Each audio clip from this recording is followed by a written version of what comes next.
اعتبار سے ہو، آپ کے اوقاف کے اعتبار سے ہو، آپ کی شہریت کے اعتبار سے ہو، آپ کی شریعت کے اعتبار سے ہو، ہر ایک پہ خاص رنگ چڑھانے کی ترتیب شروع ہو چکی ہے۔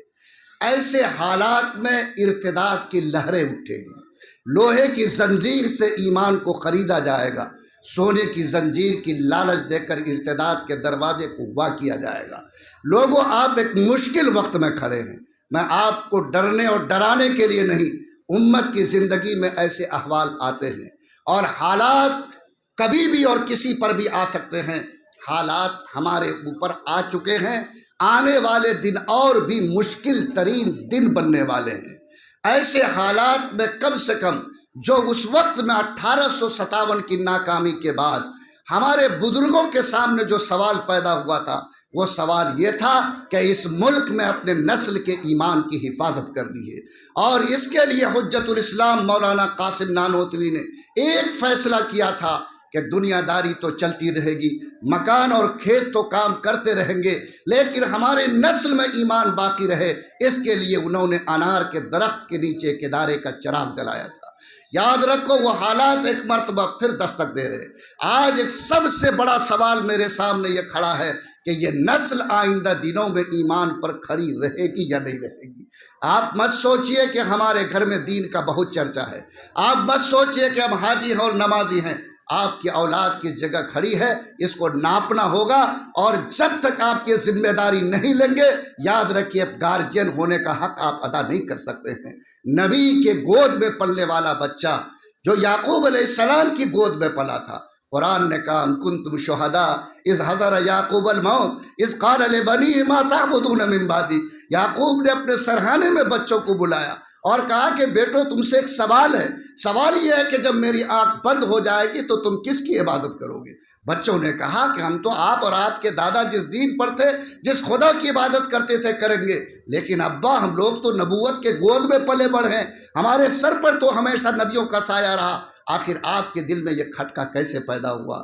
یعقوب نے کہا کہ بیٹو، یہ تمہارا نہیں، ایک باپ ہونے کی حیثیت سے میری ذمہ داری کا سوال ہے۔ میری ذمہ داری ہے کہ میں موت سے پہلے اس بات کا اطمینان کر لوں کہ میں تم کو اس حال میں چھوڑ کر جاتا کہ تم میرے جانے کے بعد اسی خدا کی عبادت کرو گے جس کی میں نے عبادت کی ہے۔ آپ سب سے میری گزارش یہ ہے کہ آج کی تاریخ میں جو سب سے بڑا کرنے کا کام یہ ہے کہ آپ ہر مسجد میں مکتب کے نظام کو کھڑا کریں، ہر مسجد کے سائے میں آپ قرآن پڑھانے کے لیے بچے اور بچیوں کا نظم کر کے ایسا نظام اور سسٹم قائم کرے کہ کوئی بھی آبادی کا بچہ ایمان کی پہچان اور اللہ کے کلام کے نور سے محروم نہ رہے۔ یہ وہ کام ہے جو اگر آپ نے نہیں کیا تو آنے والے تاریخ میں ہم ارتداد کے دروازے کو بند نہیں کر سکیں گے۔ یاد رکھیے، اسپین کے نقشے کو سامنے رکھ کر تیاریاں کی گئی ہے، اور علامہ اسقال نے اسپین کے نقشے کو دیکھنے کے بعد صاف طور پر کہا تھا کہ ان مکتب کو اپنے حال پر رہنے دو، ان مدرسوں کی چٹائی کو بچھی رہنے دو۔ اگر یہ چٹائیاں سمٹ گئی تو اس ملک کو بھی اسپین بننے سے کوئی روک نہیں سکتا ہے۔ آج اگر اس ارتداد کی لہر کو کوئی روک سکتا ہے تو یہ مدرسے کی چٹائی ہے، یہ مکتب کی چٹائی ہے، یہ قرآن اور ایمان سے آشنا وہ بچہ اور نسل ہے جو انشاءاللہ آخری دم تک اللہ کے نام پر ایمان کے راستے پر کھڑی رہے گی۔ اس لیے آج کے اس پروگرام میں آپ سب سے میری درخواست یہ ہے کہ ہم سب طے کریں انشاءاللہ کوئی بھی بچہ ہمارے محلے کا، ہماری آبادی کا، جہاں اللہ تعالیٰ نے مجھے بحیثیت مسلمان کھڑا کیا ہے، اپنے بچے سے لے کر سماج کے بچے تک انشاءاللہ کوئی قرآن کے نور سے محروم نہیں رہے گا۔ کیا ہم لوگ اس کی فکر لینے کو تیار ہیں؟ بولو انشاءاللہ فکر لوگے؟ اگر نہیں لیجیے گا، یہ بلڈنگ چاہے ہماری کتنی اونچی ہو جائے، ہمارے مکان چاہے کتنے تہ بتہ بن جائے، خدا کی قسم یقین رکھنا کہ یہ موقع پر ہماری ہو سکتا ہے جان کی حفاظت کر لے، لیکن یہ میرے ایمان کی حفاظت نہیں کر سکتی ہے۔ ایمان کی حفاظت کے لیے یہی چٹائی ہے، یہی مدرسوں کی جگہیں ہیں، اور وہی جہاں سے قرآن کا نور، ایمان کا نور تقسیم ہوتا۔ آپ سب نے نیت کی ہے، میں اللہ تعالیٰ سے بھیک مانگتا ہوں کہ اللہ تعالیٰ آپ ایک ایک بندے کو اس کی مضبوط فکر کرنے کی توفیق نصیب فرمائے۔ کریں گے انشاءاللہ۔ اور جو نوجوان لوگ ہیں ان کو بھی قرآن سیکھنا چاہیے۔ ارے نوجوان جو قرآن نہیں سیکھا اس کو بھی سیکھنا چاہیے کہ نہیں؟ کہتا ہے کہ ہم 20 سال کے ہو گئے تو قرآن کیا سیکھیں گے؟ لوگوں یاد رکھو، اللہ کے رسول نے مدینے کی مسجد میں ایک چبوترا بنایا تھا، اس چبوترا پر 70 صحابہ کرام قرآن سیکھتے تھے۔ پڑھو تاریخ کو، 70 صحابہ کرام کی عمر وہ تھی جو 20 سال سے زیادہ کی تھی۔ یعنی آج جو دنیا کے سامنے تعلیم بالغان کا تصور ہے، ایڈلٹ ایجوکیشن، وہ لوگ کہتے کہ نئی چیز ہے، یہ نور مدینے کے آقا جناب محمد الرسول اللہ سے مجھ کو نصیب ہوا ہے، اور وہیں سے یہ تصور آیا۔ آج اگر صحابہ کرام کی 70 کی بالغ کی تعداد مدینے کی مسجد میں بیٹھ کر قرآن سیکھے تو آج جو مسلمان 20 کے عمر کی زیادہ کی عمر میں قرآن سیکھے گا، بولو اس کو اصحاب صفہ کی سنت کے زندہ کرنے کا ثواب ملے گا، قرآن کو سیکھنے کا بھی اجر اور اصحاب صفہ سے نسبت کا بھی اجر ملے گا۔ اللہ کے نام پر یہ سنو کہ اللہ کے رسول پر قرآن نازل ہوا تو کتنی عمر تھی؟ ارے کتنی؟ 40 سے اوپر تھی کہ نہیں تھی؟ 40 سے اوپر میں نبی پر قرآن اترا، 63 سال تک قرآن سیکھا۔ ابو بکر اور عمر کی عمر بھی اتنی ہی تھی۔ بولو اگر حضور صلی اللہ علیہ وسلم جو صاحب قرآن ہیں، اگر وہ 40 کے بعد قرآن سیکھتے ہیں تو کیا ہمارے سماج کا کوئی بندہ جس کی عمر 40 سے اوپر ہے، کیا اس کے دل میں بھی اگر جستجو پیدا ہو تو کیا وہ 40 کے بعد بھی قرآن سیکھ سکتا ہے کہ نہیں سیکھ سکتا؟ لوگوں یاد رکھو، میں تو کہتا ہوں کہ ایک تو قرآن سیکھنے کا ثواب اور نبی کی عمر میں قرآن سیکھنے کا الگ سے اجر اللہ اس کو عطا فرمائے گا۔ اس لیے جو لوگ بھی اس عمر کے یہاں بیٹھے ہیں، نیت کیجئے کہ اللہ میں چلا جاؤں گا، کیا میں اس کتاب کو جو آپ نے زمین پر بھیجا اپنی آنکھوں سے نہ پڑھ سکوں، اس کی تلاوت نہ کر سکوں؟ کیسی محرومی میری زندگی کو ہے؟ ایک تڑپ پیدا کرو، 15 منٹ کے لیے مسجد کے دروازے پر امام کو روک کر کسی کونے میں بیٹھ جاؤ، نوجوان تعلیم کے حلقے لگاؤ، انشاءاللہ خدا نوجوانوں کو بھی قرآن کا نور دے گا، ہمارے بوڑھے بزرگوں کو بھی اللہ قرآن کے نور سے منور کرے گا۔ ہم نیت کریں کہ انشاءاللہ اس سسٹم کو ہم لوگ مضبوط کریں گے انشاءاللہ۔ قرآن کا دوسرا حق یہ ہے کہ قرآن پاک کے معنی کو جاننے کی کوشش کی جائے۔ بولو قرآن اللہ کا خط ہے کہ نہیں ہے؟ آج میرا بیٹا اگر پنجاب سے خط انگریزی میں لکھ دے، ہم نہیں جانتے، تو 75 دروازے پر جائیں گے، جب تک خط کو سمجھ نہیں لیں گے چین سے نہیں بیٹھیں گے۔ بولو اس اللہ نے ہمارے نام سے خط لکھا، آج بندہ اس کو اپنے گھر میں رکھا ہے، لیکن اس قرآن کا تو مقصد ہی ہم نے ہٹا دیا۔ آج کل شعبان کا مہینہ ہے، قرآن خانی کی کتاب ہو گئی، قرآن تعویذ کی کتاب ہو گئی، قرآن جہیز میں دینے والی کتاب ہو گئی۔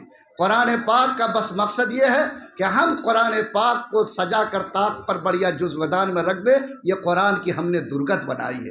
اللہ تعالی ہم سب کو صحیح فہم نصیب فرمائے۔ ہمیں طے کرنا ہے کہ ہم رب کے پاس جائیں تو یہ کہہ کے جائیں کہ مولا جو خط آپ نے بھیجا تھا وہ خط ہم نے کسی درجے میں معنی کو جان لیا ہے، اور اس کے لیے درس قرآن کا حلقہ شروع کیجیے۔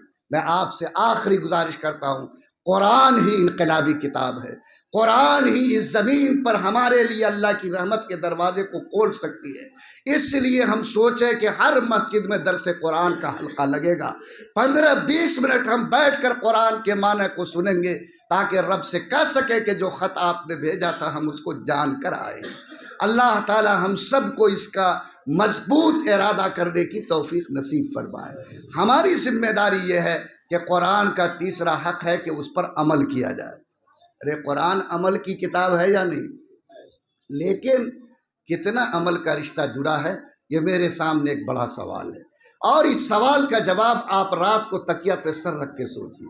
قرآن نے سچ کی تعلیم دی، قرآن نے ایمانداری کی تعلیم دی، قرآن نے رشوت سے بچنے کی تعلیم دی، قرآن نے نشہ سے پاک ہونے کی تعلیم دی، قرآن پاک نے ہم کو تجارت میں صداقت کو اپنانے کی تعلیم دی، قرآن نے ہم کو دھوکہ دھڑی سے بچنے کی تعلیم دی، قرآن نے ہم کو حرام خواری سے رکنے کی تعلیم دی۔ بولو یہ ساری قرآنی ہدایات قرآن کے ورقوں میں پھیلے ہیں، لیکن ہم کس پلڑے میں کھڑے ہیں؟ بولو حساب ضروری ہے یا نہیں؟ ارے حساب ضروری ہے کہ نہیں؟ یاد رکھیے، دنیا میں انقلاب قرآن کے لفظوں سے نہیں، قرآن کو باکردار بنا کر عمل کی دنیا میں اتارنے سے پیدا ہوا تھا۔ اس لیے ہم تمام بھائیوں سے گزارش کرتے ہیں کہ جس مبارک محفل میں ہم بیٹھے ہیں، ہم نیت کریں کہ انشاءاللہ قرآن کے حکم سے میرا عمل جڑے گا۔ بولیے نا، جڑے گا؟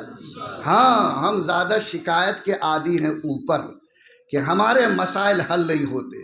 میں نے شعر کہا کہ شکوہ ظلمت شب سے تو کہیں بہتر تھا، اپنے حصے کی کوئی شمع جلاتے جاتے۔ آج ہماری ذمہ داری ہے کہ ہم کتنی شکایت کس کی بولتے رہیں گے۔ شکایت کرنے سے کبھی اندھیرا دور نہیں ہو سکتا، شکایت کرنے سے کبھی ظلم کی لاٹھی کمزور نہیں ہو سکتی، بلکہ ظلم کی لاٹھی کو توڑنے کی جو ترکیب ہے اور اللہ کی مدد کو زمین پر اتارنے کا جو راستہ ہے، اگر ہم نے وہ پیدا کیا تو انشاءاللہ خدا کی مہربانی بھی نصیب ہوگی، اور اللہ تعالیٰ اس کی برکت سے ہمارے لیے زندگی کی ترقی کی راہ کو بھی آسان کرے گا۔ اور یہ صرف راستہ ہے قرآن پر عمل کا۔ تو جو لوگ یہاں موجود ہیں، انشاءاللہ ہم لوگ نیت کر سکتے ہیں کہ ہم قرآن پر عمل کو آج سے مضبوط کرنے کی کوشش کریں گے۔ قرآن پر عمل کی نیت آپ سب نے کی ہے، تو قرآن میں جو اللہ تعالیٰ نے ہدایات دی ہیں، بولو وہ ہدایات نیکی کے راستے کے ہیں، اور قرآن نے جن چیزوں سے روکا ہے وہ چیزیں بدی کی ہیں۔ ہم اگر مومن ہیں تو ہمیں نیکی کی ڈگر پہ چلنا ہے، بدی کے ڈگر سے رکنا ہے، اور جب بندہ اس ڈگر پہ چلے گا تو بولو وہ اللہ کی مہربانی کا حقدار ہوگا یا نہیں ہوگا؟ اللہ کی مہربانی کا حقدار ہوگا۔ اور اللہ کی جب مہربانی ملتی ہے تو اللہ نے کہا کہ وَمَن يَتَّقِ اللَّهَ يَجْعَلْ لَهُ مَخْرَجًا وَيَرْزُقْهُ مِنْ حَيْثُ لَا يَحْتَسِبُ، کہ جب میرا کوئی بندہ میرے خوف سے بدی کے راستے کو ترک کر دیتا ہے تو میں اس کو دو انعام دیتا ہوں۔ پہلا انعام تو یہ کہ ہم اس کے لیے ہر مصیبت میں اس کے ساتھ کھڑے رہتے ہیں، اور کبھی بھی اس بندے کو ہم زمین پر بھوکا سونے نہیں دیتے ہیں۔ یہ اللہ کا وعدہ ہے ان بندوں کے لیے جو اللہ کے خوف سے بدی کی راہ کو ترک کر کے نیکی کی راہ کو قبول کرتے۔ بولو، قرآن نیکی کی رہنمائی کرتا، قرآن ہم سب کو بدی سے روکتا ہے۔ آج کے مجمع میں جو لوگ بیٹھے ہیں، انشاءاللہ ہم اگر نیت کر لیں کہ ہم اپنے تقوی کو سنبھال کر اللہ کے سامنے اس بات کی نیت کریں کہ کل ایک مبارک رات ہم سب کو ملنے والی ہے، اس مبارک رات میں بے پناہ اللہ اپنے بندوں کو معاف کرتے ہیں۔ لوگوں، کیا اس مبارک مہینے مبارک رات کے آنے سے پہلے اگر ہم یہ طے کریں کہ رب کریم جو قرآن کے خلاف عمل ہو گیا اس کو معاف کر دے، اللہ تو ہمیں توفیق دے کہ آج کے بعد یہ طے کر کے جیے کہ انشاءاللہ قرآن کے حکموں پر ہم چل کر دکھائیں گے۔ لوگوں، زندگی کے ڈور بہت کمزور ہیں، کب سانس رک جائے کہا نہیں جا سکتا۔ آپ پورنیہ کے دھڑکتے ہوئے شہر میں رہتے ہیں، روز انسانوں کو مرتے دیکھتے اور روز موت اور زندگی کا تماشا دیکھتے ہیں۔ میری بھی سانس کب رکے گی کہا نہیں جا سکتا۔ اس وقت موعود کے آنے سے پہلے اگر ہم تھوڑا اپنے کو سنبھال لے، بولو رب کی رضامندی ملے گی کہ نہیں ملے گی؟ اللہ ہم سب کو آج اس مجلس میں توبہ کر کے اٹھنے کی توفیق عطا فرمائے، اور جب توبہ کرو گے، یہ شان پیدا کرو گے، تو شکایت سرکار کے دروازے پر نہیں، اللہ کے دروازے پر پہنچ جائے گی، اور پھر اللہ تعالیٰ اپنا کرشمہ ظاہر فرمائے گا۔ اللہ قادر مطلق ہے۔